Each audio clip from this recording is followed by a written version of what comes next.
menanti hasil nyata dari Rusia.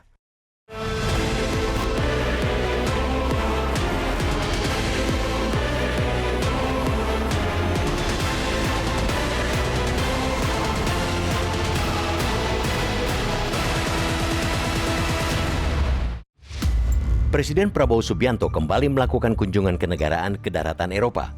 Kali ini yang menjadi tujuan utama ialah Rusia dan Prancis. Ini untuk ketiga kalinya Prabowo melawat ke kedua negara tersebut, sekaligus bertemu dengan Presiden Rusia Vladimir Putin dan Presiden Prancis Emmanuel Macron. Dari kacamata diplomatik, intensitas pertemuan itu menandakan hubungan baik Presiden Prabowo dengan kedua pemimpin penting dunia tersebut.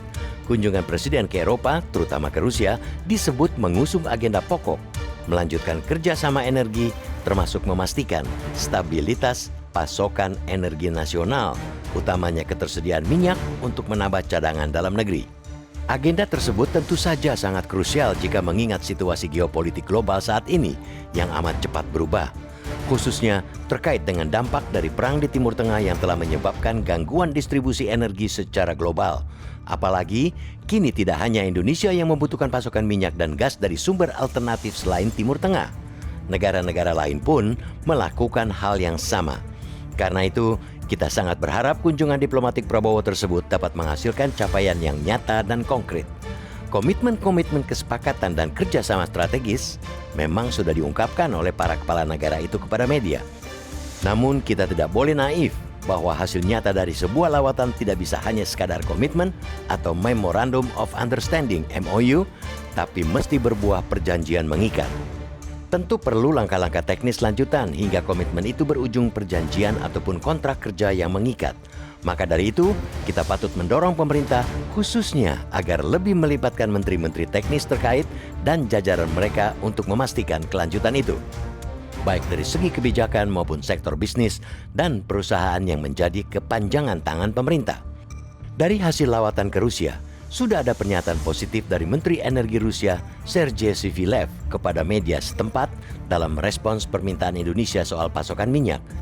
Sivilev menyebut Rusia menempatkan diri sebagai pemasok yang dapat diandalkan dan kontrak jangka panjang sedang digodok. Hal ini tentu saja merupakan sinyal yang sangat bagus. Akan tetapi, kita juga perlu menuntut pemerintah untuk jeli dan dapat memastikan kontrak yang menguntungkan. Tidak hanya itu, harus ditegaskan pula bahwa dalam kontrak ataupun perjanjian apapun, kedaulatan negara harus ditempatkan di posisi paling atas. Kerjasama dengan negara lain tidak boleh membuat penjagaan terhadap kedaulatan negara luput.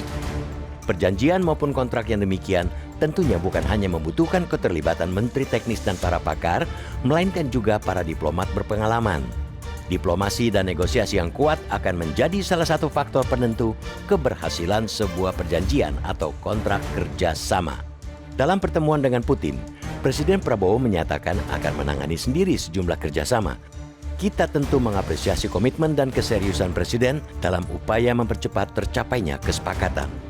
Namun, sekali lagi, Presiden harus menyadari pentingnya keterlibatan unit-unit teknis, juga para pakar dan diplomat. Bukan saja demi perjanjian yang konkret dan mumpuni, melainkan juga untuk memastikan bahwa kepentingan negaralah yang diperjuangkan.